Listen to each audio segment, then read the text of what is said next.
Okay, we had a special request for to talk about the Southern Magnolia. I mean, I think this has got to be one of the most beautiful trees that God created. I mean, it's absolutely beautiful. Now, a lot of people don't think that these are very well adapted in central Kentucky, and they're not the easiest tree to grow here because of our cold winters. But as you can see from this one, it's been here a long time.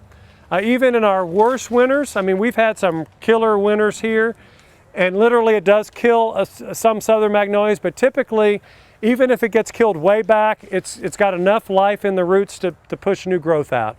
So I've seen some that were 30, 40, 50 feet tall that were killed to the ground. You cut them down and they sprout back up. And it's not as long as you might think for them to grow back up. Typically they won't be a single stem tree anymore, they'll be a multi-stem tree, but that could be a beautiful asset to your backyard. But it is a Native American magnolia.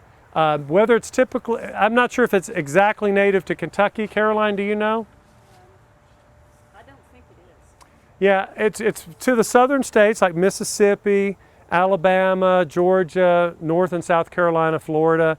That's where it would be growing naturally. And it's kind of naturally an understory and swampy bottomland type tree. So it really likes a very moist situation, and it doesn't mind, it actually prefers a little bit of shade.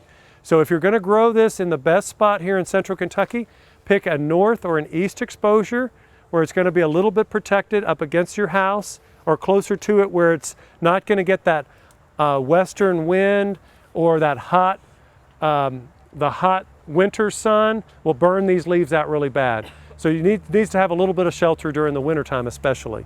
When do they bloom? These will bloom usually in the late spring, and they'll get these gigantic flowers, very, very sweet smelling, beautiful.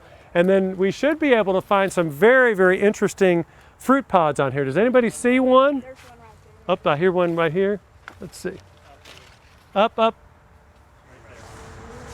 Oh, I still don't. Oh, I see it. Right here. Miles isn't going to mind me cutting this off.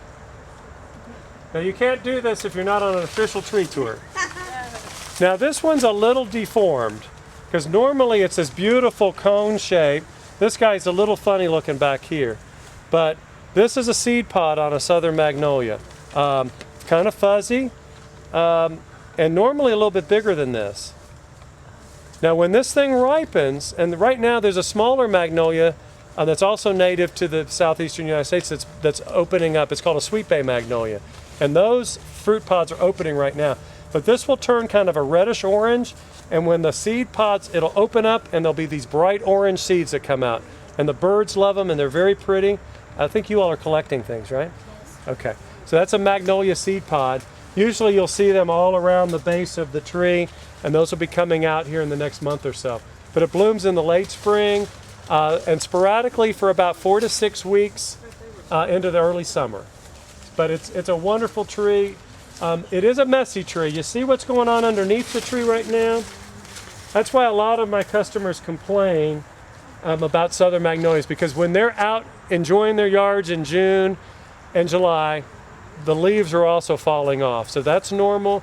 Since it's an evergreen tree, it still has to lose its leaves at some point during the year. And the ugliest time to see a Southern Magnolia is right at the end of June. It's finished flowering. The new leaves are coming out, and then the old leaves are dropping. So it looks thin and sickly because all those old leaves are dropping, and it just kind of, and they're really leathery leaves. They last for years. So it's better to leave your branches low and just not worry about them. Let all those leaves just stay underneath there. It's not a very good tree for a lawn tree unless you leave it low branch, but it is a beautiful tree, especially in the wintertime.